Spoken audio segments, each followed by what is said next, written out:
നമസ്കാരം ഫ്രണ്ട്സ്, ഇന്നത്തെ വീഡിയോ ഒരു ട്രാവലിംഗ് വിശേഷം ആണ്. അപ്പോൾ ഈ വീഡിയോ മുഴുവനായിട്ടും കാണുക. ഈ വീഡിയോയിൽ എന്തൊക്കെ ഉണ്ടാകും എന്ന് നിങ്ങളെപ്പോലെ തന്നെ എനിക്കും ഇപ്പോൾ അറിയില്ല. നോക്കാം. Welcome to dreams S YouTube channel. അപ്പോൾ ഫ്രണ്ട്സ്, കൊണ്ടുപോകാനായി 2-3 ജോഡി ഡ്രസ്സൊക്കെ പാക്ക് ചെയ്ത് വെച്ചിട്ടുണ്ട്. ഇനി നമുക്ക് ബാക്കിയുള്ള സാധനങ്ങൾ കൂടി ബാഗിലോട്ട് വെക്കാം. Okay, charger,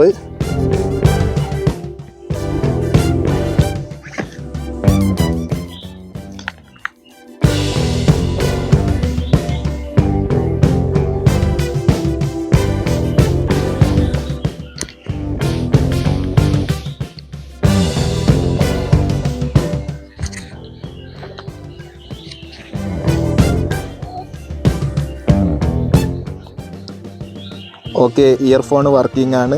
battery 100% battery charge ഉണ്ട്. Okay, phone okay.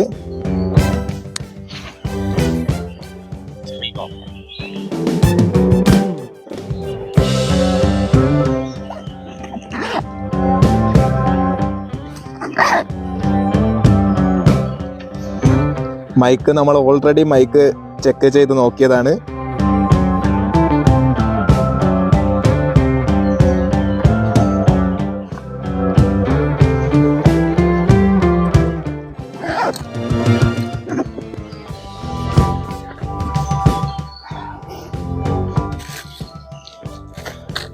ഇപ്പോൾ ട്രൈപോഡൊക്കെ കെട്ടിപ്പറക്കി പോകുന്നുണ്ട് ഫ്രണ്ട്സ്. എങ്ങനെയാകും വീഡിയോ എന്നുള്ളത് അറിയില്ല. നോക്കാം നമുക്ക് ഏതായാലും.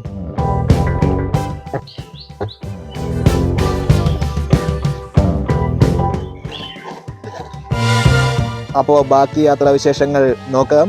പോവാനായി വിളിച്ച ഓട്ടോ വരുന്നുണ്ട്.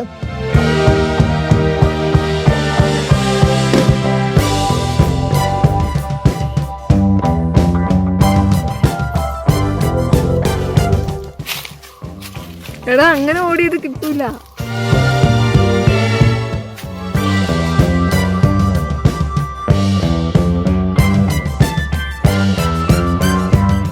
നമുക്ക് 5 മിനിറ്റ് കൊണ്ട് സ്റ്റാൻഡിലെത്തണം. അപ്പോൾ ആ കാര്യം ഓട്ടോക്കാരൻ്റെ അടുത്ത് പറഞ്ഞപ്പോൾ ഓട്ടോക്കാരൻ പരമാവധി വേഗത്തിൽ പോകുന്നുണ്ട് കേട്ടോ. അപ്പോൾ സുൽത്താൻ ബത്തേരി KSRTC സ്റ്റാൻഡിലേക്ക് പോകുന്ന വഴിക്കുള്ള ദൃശ്യങ്ങളാണ് ഇപ്പോൾ നിങ്ങൾ ഈ കണ്ടുകൊണ്ടിരിക്കുന്നത്. അങ്ങനെ ഫ്രണ്ട്സ്, ഇപ്പോൾ ബത്തേരി KSRTC സ്റ്റാൻഡിൽ എത്തിയിട്ടുണ്ട്.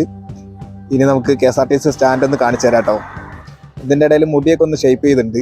അപ്പോൾ കുറച്ച് ലേറ്റ് ആയിട്ടാണ് നമ്മളോട് എത്തിയത്. ഏതെങ്കിലും ബസ് കോഴിക്കോടിലോട്ടുണ്ടോ എന്നുള്ളത് നോക്കി നോക്കാം. നല്ല വൃത്തിയൊക്കെയുള്ള ചെറിയൊരു സ്റ്റാൻഡാണ്. അപ്പോൾ സുൽത്താൻ ബത്തേരിയിൽ നിന്നും ലോങ് സർവീസ് നടത്തുന്ന ഒരുവിധം എല്ലാ ബസ്സും യാത്ര തുടങ്ങുന്നത് ഈ സ്റ്റാൻഡിൽ നിന്നുമാണ് കേട്ടോ. അങ്ങനെ ഫ്രണ്ട്സ്, ഇപ്പോൾ കോഴിക്കോടിലോട്ടുള്ള ബസ്സിൽ കയറിയിട്ടുണ്ട്. ബസ്സിൽ തിരക്കായി വരുന്നേ ഉള്ളൂ. അല്പസമയത്തിനുള്ളിൽ ബസ് എടുക്കും എന്നാണ് തോന്നുന്നത്.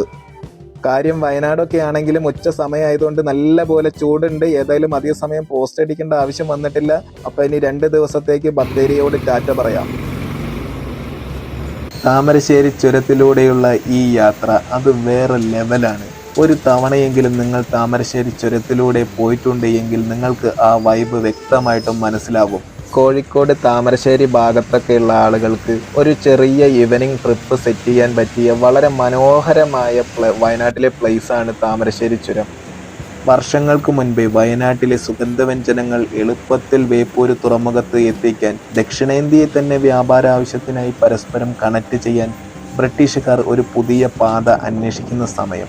ആ സമയത്ത് പണിയ മൂപ്പൻ ആയ കരിന്തണ്ടനെ കുറിച്ചുള്ള അറിവ് എങ്ങനെയോ ബ്രിട്ടീഷുകാർക്ക് ലഭിച്ചു. അവർ സഹായത്തിനായി കരിന്തണ്ടനെ സമീപിച്ചു. അദ്ദേഹത്തിൻ്റെ സഹായത്താൽ ബ്രിട്ടീഷുകാർ കോഴിക്കോട് ജില്ലയിലെ അടിവാരത്തെയും വയനാട് ജില്ലയിലെ ലക്കിടിയെയും കണക്ട് ചെയ്ത് 12 കിലോമീറ്ററോളം ദൈർഘ്യമുള്ള ചുരം പാത നിർമ്മിച്ചു. കോഴിക്കോട് ജില്ലയിൽ സ്ഥിതി ചെയ്യുന്ന വയനാടിൻ്റെ കവാടം ആയിട്ടുള്ള താമരശ്ശേരി ചുരം ഇന്ന് NH 766 ഭാഗം ആണ്. 9 ഹെയർപിൻ വളവുകൾ കയറുകയും ഇറങ്ങുകയും ചെയ്യുന്ന വാഹനങ്ങളുടെ ദൃശ്യം വളരെ മനോഹരവും അല്പം ഭയപ്പെടുത്തുമെങ്കിലും വല്ലാത്തൊരു അനുഭവം തന്നെയാണ്.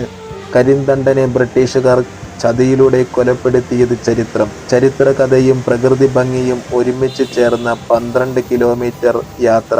നൈസ്. ചിലപ്പോൾ നല്ല ബ്ലോക്കൊക്കെ ഉണ്ടാവാറുണ്ട്. ഇന്ന് ഏതായാലും ചുരത്തിൽ കാര്യമായിട്ടുള്ള വലിയ ബ്ലോക്കൊന്നും ഇല്ല.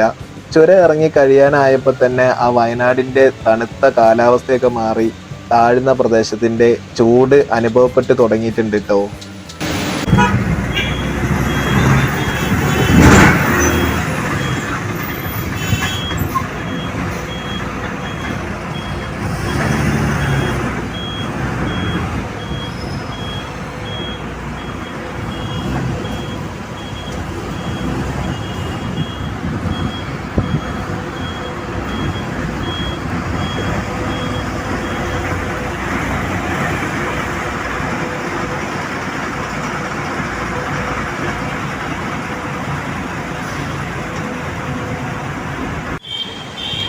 അങ്ങനെ ഫ്രണ്ട്സ് കോഴിക്കോട് KSRTC സ്റ്റാൻഡിൽ എത്തിയിട്ടുണ്ട്.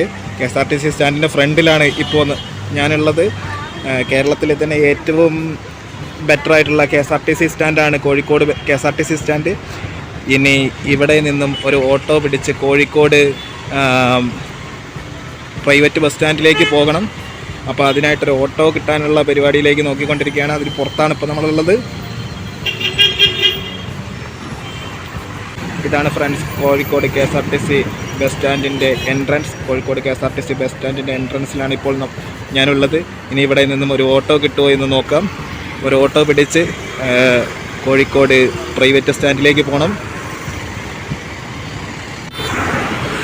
അങ്ങനെ രാമനാട്ടുകര 11 എത്തിയിരിക്കുകയാണ്. ഇവിടെ ഒരു ഫ്രണ്ടിനെ വെയിറ്റ് ചെയ്ത് നിൽക്കുകയാണ്. ഇപ്പോൾ ഇവിടെ നല്ലപോലെ ഇരുട്ടായിട്ടുണ്ട്.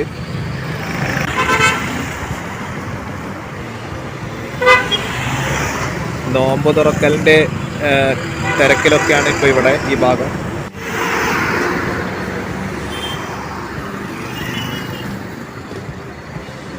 ട്രാവലിങ്ങിൻ്റെ 2ാമത്തെ ദിവസം എൻ്റെ ഒരു സുഹൃത്തിൻ്റെ വീട്ടിലാണുള്ളത്. കോഴിക്കോട് രാമനാട്ടുകര പുളിക്കൽ എന്ന സ്ഥലത്താണ്. അപ്പോൾ ഇന്നത്തെ ദിവസം തുടങ്ങുകയാണ്. ഇന്നലെ ഇവിടെ എത്തിയപ്പോൾ കുറച്ച് ഡിലേ ആയി, നല്ലപോലെ ടയർഡായി. അതുകൊണ്ട് ഇന്നലെ ബാക്കി വീഡിയോസൊന്നും നമുക്ക് എടുക്കാനായിട്ട് സാധിച്ചില്ല. വെട്ടുകല്ല് വെട്ടി ഒരു മല സ്റ്റെപ്പാക്കി മാറ്റിയതാട്ടോ ഇത്. സൂപ്പർ അല്ലേ? ഹലോ സഹദക്ക, എന്തൊക്കെയാണ് വിശേഷം? ഇവര് നോമ്പിന്റെ ക്ഷീണത്തിലൊക്കെയാണ്. ഇന്ന് ഇവിടെ നോമ്പ് തുറക്കിയ സ്പെഷ്യൽ ഫ്രൂട്ട്സ് വത്തക്കയാണ്. വത്തക്കൊക്കെ കഴിച്ച് സഹദക്കാന്റെ വീട്ടിൽ നിന്ന് ഇറങ്ങി കൊണ്ടോട്ടിക്ക് പോകുന്ന വഴി സഹദക്കാന്റെ വീട്ടിൽ നിന്ന് കയറിയതാണ്. ഈ സഹദക്കയും സഹദക്കാന്റെ വൈഫ് ജസീലാത്തൊക്കെ എൻ്റെ ഫ്രണ്ട്സാണ് കേട്ടോ. എല്ലാം പെട്ടെന്നുള്ള പ്ലാനായിരുന്നു. കൊണ്ടോട്ടി 1-ാം മൈലിൽ ഭിന്നശേഷിക്കാരായ ആളുകൾക്ക് സൈക്കിൾ അസംബിൾ ചെയ്യാൻ ട്രെയിനിങ് കൊടുക്കുകയും ട്രെയിനിങ് കഴിഞ്ഞ ആളുകൾക്ക് അവിടെ തന്നെ ജോബ് ഓപ്പർച്യൂണിറ്റീസ് നൽകുകയും ചെയ്യുന്ന ന്യൂ വിഷൻ എന്നൊരു സ്ഥാപനമുണ്ട്.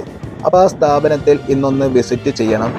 2 വർഷം മുന്നേ ആ സ്ഥാപനത്തിൽ സൈക്കിൾ അസംബിൾ ചെയ്യാൻ ഉള്ള ട്രെയിനിങ് പ്രോഗ്രാമിൽ ഞാനും പങ്കെടുത്തിട്ടുണ്ടായിരുന്നു. അപ്പോൾ പറഞ്ഞു വന്നത് അവിടെ എനിക്ക് കുറച്ച് ഫ്രണ്ട്സ് ഉണ്ട്, അവരോടൊപ്പം കുറച്ച് ടൈം സ്പെൻഡ് ചെയ്യണം. ഇതൊക്കെയാണ് ഇന്നത്തെ മെയിൻ പ്രോഗ്രാം. ഉച്ച സമയമായതുകൊണ്ട് റോഡിൽ വലിയ കാര്യമായിട്ടുള്ള ബ്ലോക്കൊന്നും ഇല്ല. ഞങ്ങൾ ബൈക്കിലാണ് പോകുന്നത്. ഞങ്ങളെന്ന് ഉദ്ദേശിച്ച് എൻ്റെ ഇപ്പോൾ ഒരു ഫ്രണ്ട് കൂടി ഉണ്ട്. നല്ല കാറ്റടിക്കുന്ന കൊണ്ട് വലിയ ചൂടൊന്നും ഫീൽ ചെയ്യുന്നില്ലെങ്കിലും ശരിക്കും നല്ല ചൂടുണ്ട് കേട്ടോ. അങ്ങനെ അവിടെ എത്താനായിക്കൊണ്ടിരിക്കുന്നു. ഹായ് സുഹൈൽ. ഹായ്, എന്തൊക്കെയാണ് വിശേഷം? സുഖമായിട്ട് പോകുന്നു. പിന്നെ എങ്ങനെയുണ്ട് ഇവിടുത്തെ സൈക്കിൾ അസംബ്ലിങ്ങും കാര്യങ്ങളും വർക്കും കാര്യങ്ങളെല്ലാം? അടിപൊളിയായിട്ട് പോകുന്നു. Cameraman rolling. ഒരു കാര്യം, നീ ഒരു ദിവസം ഒരു 5-6 സൈക്കിളൊക്കെ ഉണ്ടാക്കുന്നുള്ള പറഞ്ഞു. തള്ളലടാ കള്ളം, ഞാൻ ഉണ്ടാക്കോടാ. ഈ ഒന്ന് തള്ളാൻ പറയുന്നത് ഞാൻ 5-6 അതിൽ കൂടുതലൊക്കെ ഉണ്ടാക്കും. തള്ളാൻ പറയടാ. എന്റെ നോമ്പ് കളയാൻ ഈ കള്ളം നമുക്ക് പൊടി മുട്ടി വന്നിക്ക. പക്ഷെ അതിന്റെ പകുതി എങ്കിലും ഒരു 5-8 വണ്ടിയൊക്കെ നമുക്കും ചെയ്യാൻ പറ്റും. നമ്മൾ പക്ഷെ അതിന് വേണ്ടിയിട്ട് ഇരിക്കാനുള്ളൊരു ഇത് വേണം എന്ന് മാത്രമേ ഉള്ളൂ. ലൈഫിൽ നല്ല രീതിക്ക് മോട്ടിവേഷൻ തരുന്ന എൻ്റെ ഫ്രണ്ട് ഇസ്മയിൽ ഖാനെ ഇടയ്ക്ക് കാണുന്ന സമയത്ത് പുള്ളി പറയാറുള്ളൊരു കാര്യമാണ്, രാജേഷ് നീ റെഗുലറായിട്ട് കുറച്ച് ടൈം ഷെയർ മാർക്കറ്റിനെ കുറിച്ച് പഠിക്കാനായിട്ട് മാറ്റി വയ്ക്കണം. അത് നിനക്ക് ലൈഫിലൊരു സെക്യൂരിറ്റി ഉണ്ടാക്കി തരും. നീ ഈ വഴിക്ക് വരുമ്പോൾ ഫ്രീ ആകുമ്പോൾ എൻ്റെ അടുത്ത് വരികയാണെങ്കിൽ ഷെയർ മാർക്കറ്റിനെ കുറിച്ച് ബേസിക് ആയിട്ടുള്ള കുറച്ച് കാര്യങ്ങൾ നിനക്ക് പറഞ്ഞു തരാം. അപ്പോൾ ഇനി കുറച്ച് സമയം ഷെയർ മാർക്കറ്റ് പഠിക്കാനായിട്ട് മാറ്റി വയ്ക്കാമെന്ന് ഞാൻ തീരുമാനിച്ചു. ഇപ്പം ഞാൻ പോയിക്കൊണ്ടിരിക്കുന്നത് ഇസ്മയിൽ ഖാൻ്റെ അടുത്തേക്കാണ്. ആ സമയത്ത് റോഡിലെ ദൃശ്യങ്ങൾ കൂടി വീഡിയോ എടുത്തേക്കാന്ന് വിചാരിച്ചു. ആ എടുത്ത വീഡിയോ ദൃശ്യങ്ങളാണ് ഇപ്പോൾ നിങ്ങൾ കണ്ടുകൊണ്ടിരിക്കുന്നത്. ഇസ്മയിൽ ഖാൻ എനിക്ക് പറഞ്ഞു തന്നിട്ടുള്ള കാര്യങ്ങൾ, ആ കാര്യങ്ങൾ ഞാൻ ഒരു വീഡിയോ ആയിട്ട് അപ്ലോഡ് ചെയ്യുന്നതായിരിക്കും. ഷെയർ മാർക്കറ്റിനെ കുറിച്ചുള്ള വീഡിയോ മാത്രമല്ല, മുന്നേ ഞാൻ പോയ സൈക്കിൾ അസംബിൾ ചെയ്യുന്ന അവിടുത്തെ വിശേഷങ്ങളും ഒരു ഡീറ്റെയിൽ ആയിട്ടൊരു വീഡിയോ അടുത്ത ആഴ്ചകളിൽ അപ്ലോഡ് ചെയ്യുന്നതായിരിക്കും. അപ്പോൾ ഇന്നത്തെ ഈ വീഡിയോയിൽ ഉൾക്കൊള്ളിച്ചിട്ടുള്ള ഏത് കാര്യത്തെക്കുറിച്ചുള്ള ആണ് അടുത്ത ആഴ്ച വീഡിയോ അപ്ലോഡ് ചെയ്യേണ്ടതെന്ന് നിങ്ങളൊന്ന് കമൻറ്റ് ചെയ്യൂ കേട്ടോ. എനിക്ക് കിട്ടുന്ന കമൻറ്റിനെ ബേസ് ചെയ്ത് പരമാവധി കാര്യങ്ങൾ ആ വീഡിയോയിൽ ഞാൻ ഇൻക്ലൂഡ് ചെയ്യാനായിട്ട് ശ്രമിക്കുന്നതായിരിക്കും. ഷെയർ മാർക്കറ്റ് ചെയ്യുന്ന കുറേ ബ്ലൈൻഡ്സ് ഉണ്ട് കേട്ടോ. ഞാൻ ഈ മേഖലയിൽ, നമ്മളൊരു മേഖലയിൽ പ്രവർത്തിക്കുമ്പോഴാണല്ലോ കൂടുതൽ ആൾക്കാരെ അറിയാൻ പറ്റുക. അതെ അതെ. അപ്പോൾ രാജേഷ് നേരത്തെ പറഞ്ഞു ആരെയും കണ്ടിട്ടില്ല എന്ന് പറഞ്ഞു. അപ്പോൾ രാജേഷ് ഈ മേഖല ഇല്ലാത്തതുകൊണ്ടാണ് അറിയാത്തത്. അങ്ങനെ ഫ്രണ്ട്സ്, കുറച്ച് വീഡിയോ ഒക്കെ എടുത്ത് ഇന്നത്തെ ട്രാവലിംഗ് അവസാനിപ്പിച്ച് തിരികെ ഫ്രണ്ടിൻ്റെ റൂമിൽ എത്തിയിരിക്കുകയാണ്. അപ്പോൾ ഇനി 2 ദിവസത്തെ യാത്ര അവസാനിപ്പിച്ച് തിരിച്ച് വയനാടൻ ചുരം കയറാൻ പോവുകയാണ് ഫ്രണ്ട്സ്. വയനാട്ടിലേക്കുള്ള മടക്കയാത്രയും KSRTCയിൽ തന്നെയാണ്. കോഴിക്കോട് KSRTC സ്റ്റാൻഡിൽ നിന്നും വയനാട്ടിലേക്ക് ഇഷ്ടം പോലെ KSRTC ബസ് സർവീസ് നടത്തുന്നത് കൊണ്ട് ബത്തേരിയിലേക്കുള്ള ബസ് കിട്ടാൻ ഏതായാലും അധിക സമയം പോസ്റ്റ് അടിക്കേണ്ട കാര്യമൊന്നുമില്ല. കേരളത്തിലെ ലക്ഷറി ആയിട്ടുള്ള ബസ് സ്റ്റാൻഡുകളിൽ ഒന്നാണ് കേട്ടോ ഇത്. അങ്ങനെ ബത്തേരിയിലേക്കുള്ള ബസ്സിൽ ഞാൻ കയറി ബസ് പതുക്കെ ബേക്കെടുത്ത് തിരിക്കുകയാണ്. ഒരു വലിയ ഷോപ്പിംഗ് മാളിൽ KSRTC ബസ്സിൽ പോകുന്ന ഫീലാണ് കേട്ടോ. കോഴിക്കോട് മാവൂർ റോഡിൽ സ്ഥിതി ചെയ്യുന്ന ഈ KSRTC സ്റ്റാൻഡ് കേരളത്തിലെ തന്നെ ഏറ്റവും വലിയ വാണിജ്യ ഗതാഗത വ്യവസായ സമുച്ചയങ്ങളിൽ ഒന്ന് തന്നെയാണ്. കോഴിക്കോടുകാരുടെ കാത്തിരിപ്പിന് വിരാമമിട്ട് 2015 ജൂൺ 1 അന്നത്തെ കേരളത്തിലെ മുഖ്യമന്ത്രിയായിരുന്ന ഉമ്മൻചാണ്ടി സാർ ഉദ്ഘാടനം ചെയ്തതാണ് കാലിക്കറ്റ് KSRTC ടെർമിനൽ. അന്ന് ഏകദേശം 75 കോടിയോളം രൂപയാണ് ചിലവായിട്ടുള്ളത്. പണി തുടങ്ങിയത് 2009 അന്ന് LDF സർക്കാരിന്റെ ഭാഗമായി ഗതാഗത വകുപ്പ് കൈകാര്യം ചെയ്തിരുന്ന മാത്യു ടി തോമസ് അദ്ദേഹം തറക്കല്ലിട്ടാണ് പണി തുടങ്ങിയത്. 2015 KSRTC സ്റ്റാൻഡ് പൊതുജനങ്ങൾക്കായി തുറന്നു നൽകിയെങ്കിലും ഷോപ്പിംഗ് കോംപ്ലക്സ് മുഴുവനായും തുറന്നു നൽകിയത് 2021 അങ്ങനെ ഇപ്പോൾ സ്റ്റാൻഡിന്റെ പുറത്തേക്ക് ഇറങ്ങിക്കൊണ്ടിരിക്കുകയാണ്. KSRTC സ്റ്റാൻഡിന്റെ പുറത്തേക്ക് ഇറങ്ങുമ്പോൾ സൈഡ് വിൻഡോയിലൂടെ കാണുന്ന കാഴ്ചയാണിത്.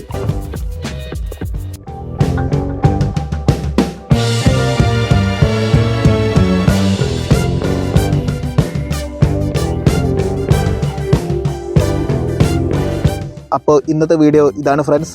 വീഡിയോ ഇഷ്ടപ്പെട്ട ലൈക്ക്, കമൻറ്റ്, ഷെയർ ചെയ്ത് സപ്പോർട്ട് ചെയ്യണേ. Happy day.